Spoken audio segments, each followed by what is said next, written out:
3, 2, 1.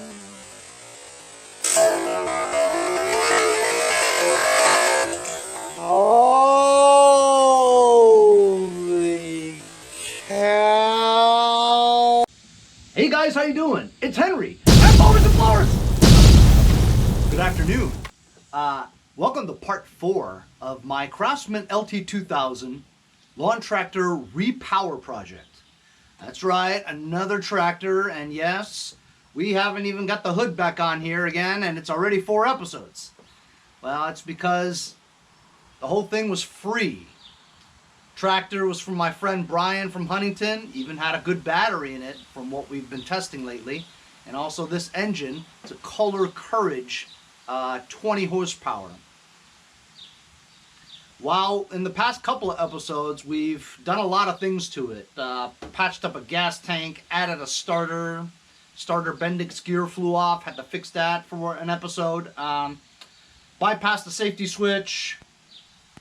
There's a crack in the block which we repaired with some epoxy, and it's 2 days later, and as you can see, dry, and that epoxy works great for a decent looking crack, you know what I mean? Decent. But look, we've been running it all day yesterday, full throttle for about 10 or 15 minutes, you know, and this crack has held up very well. Problem is though, I have a bigger problem. I put a new cardboard down yesterday, right, to see if we have any more drips overnight. As you could see, it's a significant leak, and I have no idea where it's coming from because it's underneath the engine block. Now, I inspected the engine block prior to me starting to work on it, but it appears that it's a pretty bad leak on the bottom, you know. I believe it has something to do with this part over here. I'm gonna have to just check it out and try to figure out where this leak is coming from. Looks like it's significant right there. I might have to remove all the linkages, the throttle, the fuel line, the 3 bolts that are attaching the engine on there. Oh hell, I might have to take the muffler off because you can't, you know what I mean? You can't get the muffler off, so I have to take that off. Disconnect the starter wire, the harness. Lift up this engine on its back so that we can see what's underneath, you know? Unless I could try to figure it out from down here, but I doubt it. I'll jack it up a little and crawl underneath and see if I can find the leak. You guys notice that most of my lawn tractor episodes take numerous episodes. I mean, I do a ton of work to them. Why do I do that again? Oh, that's right, because everything that's given to me is free. I could just go out and buy like a $200 or $300 tractor that doesn't need any work, just shine it up and sell it. But that would mean a whole lot of less episodes for you to watch. Remember, I'm a YouTuber, and the content is invaluable. So while I do go through hell fixing tractors to sell, it is mostly 100% profit because I don't really put any money into it, you know? But if you were talking about a true flipper, I guess what Jason's doing and what Nick from Bellport does is the best way to do it, because I mean they clean up, you know, with little or very little, little or no effort at all. Just a little bit of shine, flip it. That's a true flipper, right? So I guess what you call me is I'm a fixer-upper and a flipper, you know? Anyway, so it is what it is. You know, I promise I have another tractor in the back that probably needs a significant amount of work to get it going, you know what I mean? But that's more episodes for you guys to watch, and we go through the different problems that each tractor has, and we learn how to fix them, you know, together. Don't think that I really know what I'm doing. I mean, I have some good experience now, but it's subscribers like you guys who write in the comments and tell me the things that it could be wrong. I've fixed a lot of tractors from tips from the subscribers, you know, so it's a very interactive channel is what I'm trying to make it, you know. Some of you guys who are afraid to comment or have not commented but have been watching since the very beginning, if you have some insight into it, read the other comments that the other subscribers write. We're just a whole big happy family here, you know, very little negative comments, and it's mostly all very positive. You know, that's what I love about it, you know what I mean? Sure, you got dickheads here and there, but, you know, haters always going to hate no matter what, whether they're jealous or they wish they had their own YouTube channel and never decided to do it themselves, you know. Those guys just sit behind their computer and write hate stuff, you know, trash everybody's comments and stuff like that. They think they know more than we do, right? So go ahead. If you think you know more, make your own channel. Oh, you don't want to? Well, that's on you then, right? Anyway, it's all positive energy here on this channel. If I see some bad stuff on there that'll bring everybody down, I delete them and ban you from commenting. Anyway, so I figured let me just flip this to its side. Maybe we can get a better look at the where the leak is coming from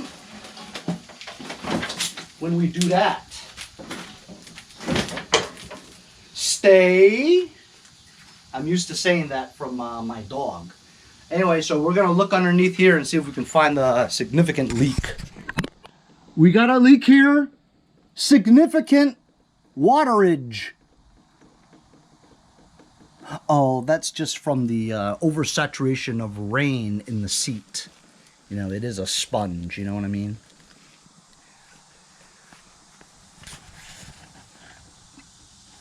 Oh boy, I think I see something. Let me turn on the lights.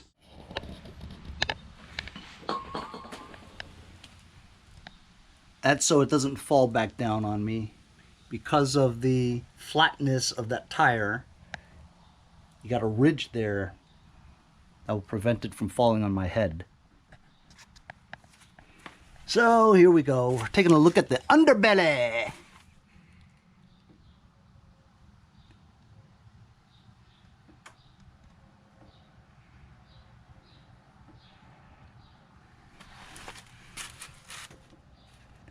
Belts could use changing.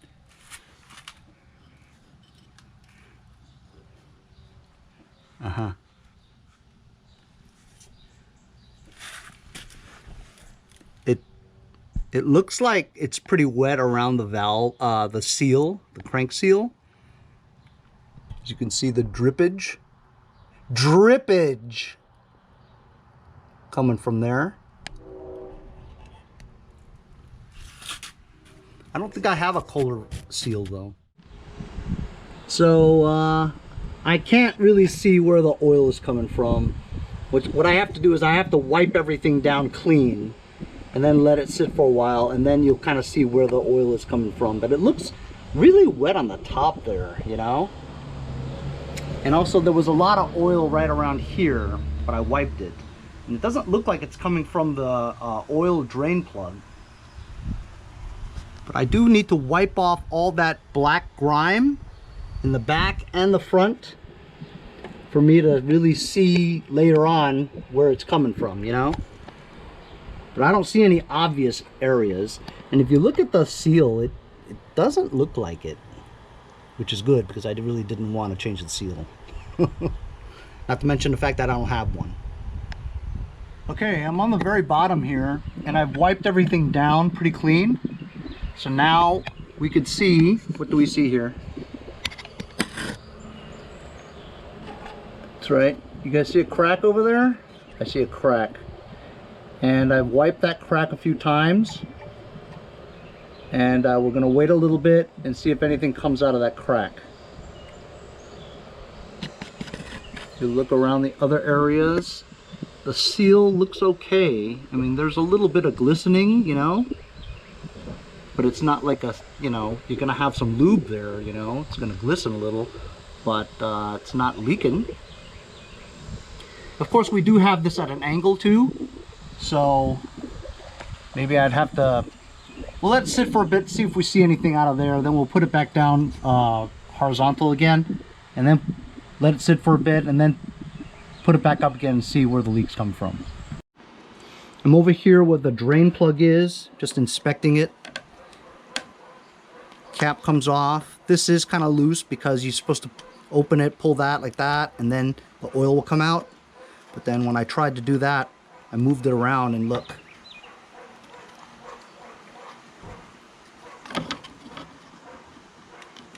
This is not even tight.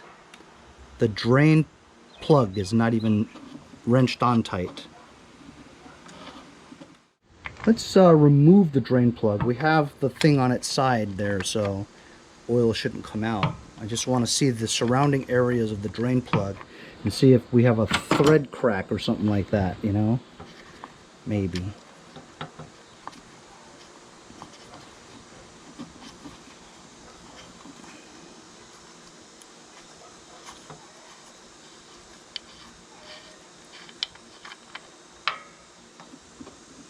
Looks okay. I'm gonna wipe that down a bit.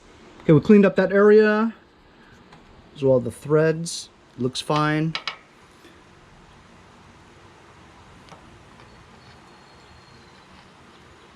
Try to screw this on nice and tight. We'll monitor it and make sure it doesn't continue to leak, but that might have been part of it. So after a while, it appears that the leak is coming from that crack. I'm going to investigate and see how much further that crack goes upwards, and we'll just looks like we can just epoxy that part, and maybe along with tightening that oil fill plug, that would be the problem. But I don't know, this leak doesn't look as big as what the puddle shows, you know what I mean? I mean, I guess it's significant, not to mention the fact that we are still on an incline. If it was flat, maybe it would drip faster, but it does appear that the leak is coming from that crack.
Okay, so I've got a very thick coat there, and it dries very quickly. So I'll let that dry, and we'll come back and see if there's any leakage. It probably won't leak, but just wonder if the heat will it hold up to the heat is all. And as you can see, the seal is still clean and not dripping. So I don't think the seal is bad, thank goodness. I think it was just that crack and maybe this drain plug. So hopefully we would have fixed this. While we're here on an incline, makes it easy for us to check out the carburetor. We did want to do that anyway because it leaks, right? So let's see. Oh, that was kind of loose actually.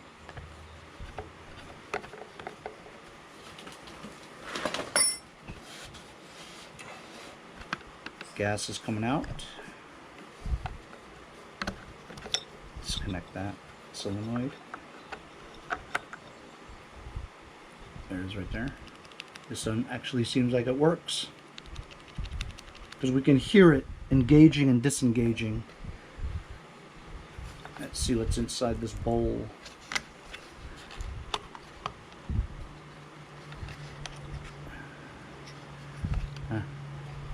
Not bad. A little bit of water and dirty stuff, but not terrible. So I got the float, the needle out. The needle looks okay. And the pin to take the float out. So you know what I noticed? Yes, there was a little bit of debris in the bowl, but here's the bowl. I cleaned it out. It's clean now. But if you look at the bottom, it's kind of bent inwards, as if somebody screwed it on too tight and made this part bow on the inside here.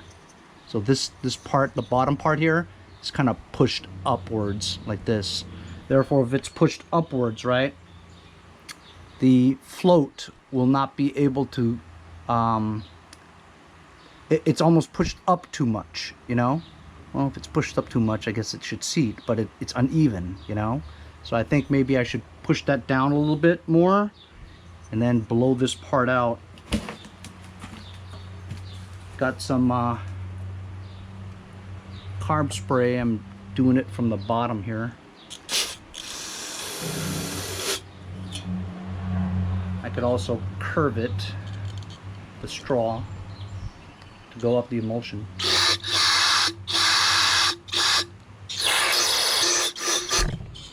This is a quick and dirty.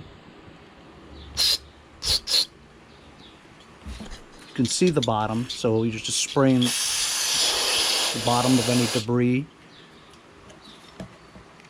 And up here.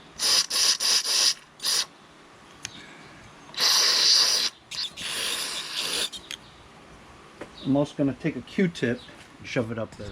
Got a Q-tip here that has carb cleaner on it.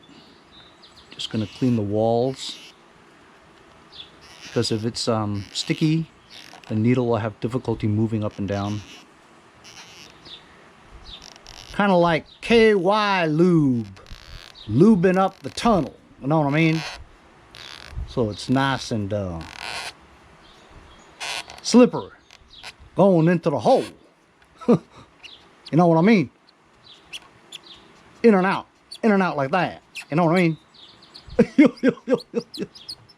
I'm just going to take a socket, put it like around there, and give it a whack.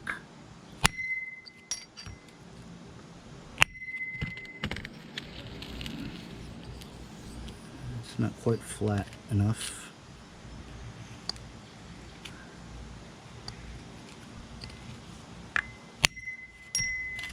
And that's okay, so it's been about 40 minutes or so. And that thing is pretty hard, but you want to keep it curing. And touching it, it's tacky and like, yeah, it's not greasy, and there's no leaks, no oil.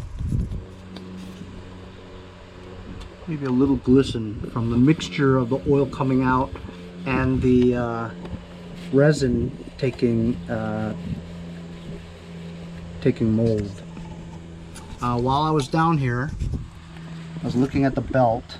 The belt actually is, yes, it does need changing, but you'd be surprised how strong these belts are.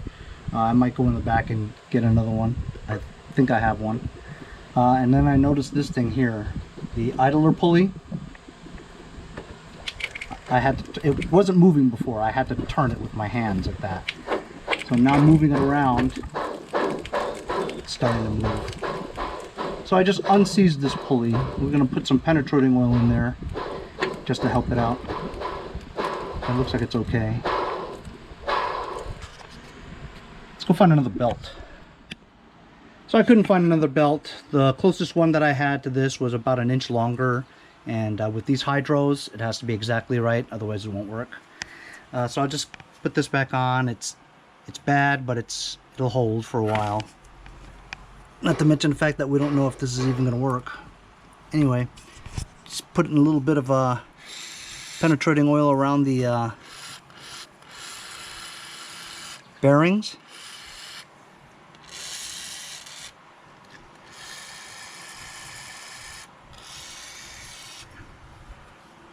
Put the belt back on, and we'll put this back upright again and see if we have any leakage.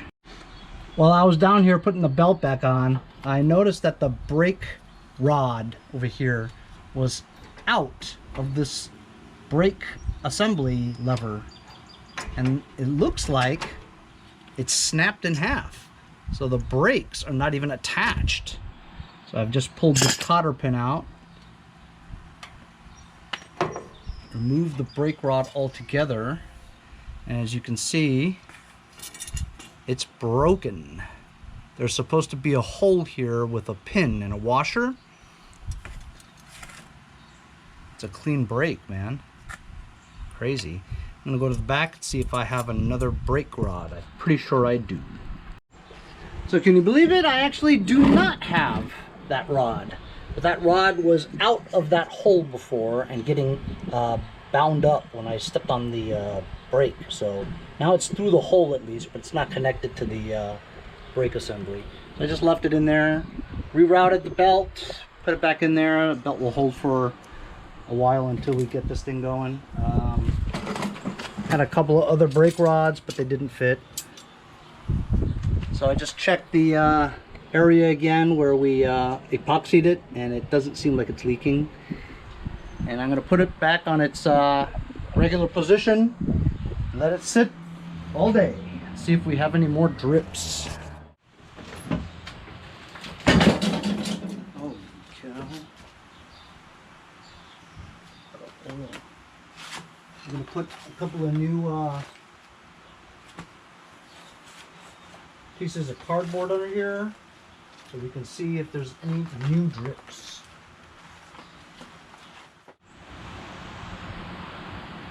Well, I just turned on the fuel shutoff, turned it off, so now fuel should be flowing and it's not leaking.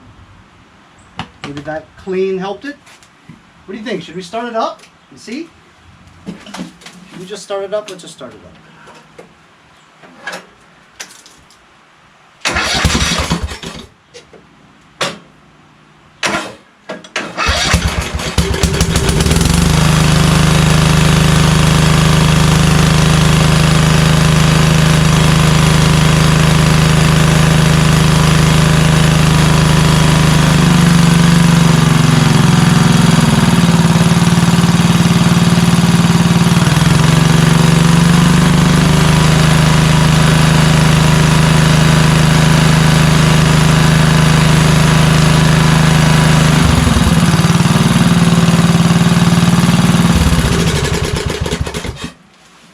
Honestly, engine sounds pretty good, you know what I mean?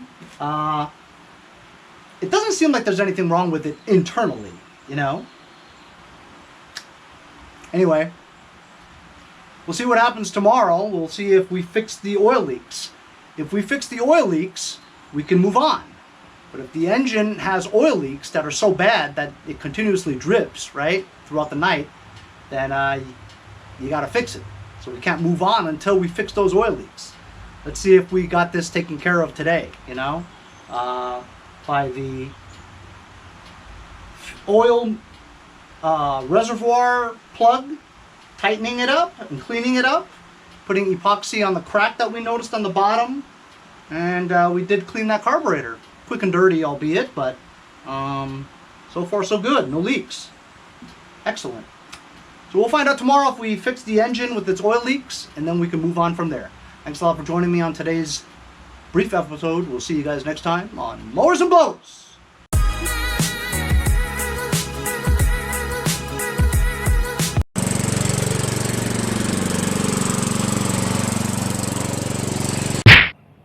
See you next time on Mowers and Blowers, the island of Puerto Rico. Hey, if you guys enjoyed the video, remember to give me a like. Also, comment below. Subscribe. Remember, it doesn't cost anything to subscribe. It's free, right? Also, hit that little bell. That way you'll get post notifications whenever there's a new video, and you won't miss out on any of them. Remember to follow my Instagram and Facebook, as well as if you'd like to donate $1 or $2, paypal.me/mowersandblowers. Really appreciate all the support. Also, to keep the videos coming every day, support the channel. Bye.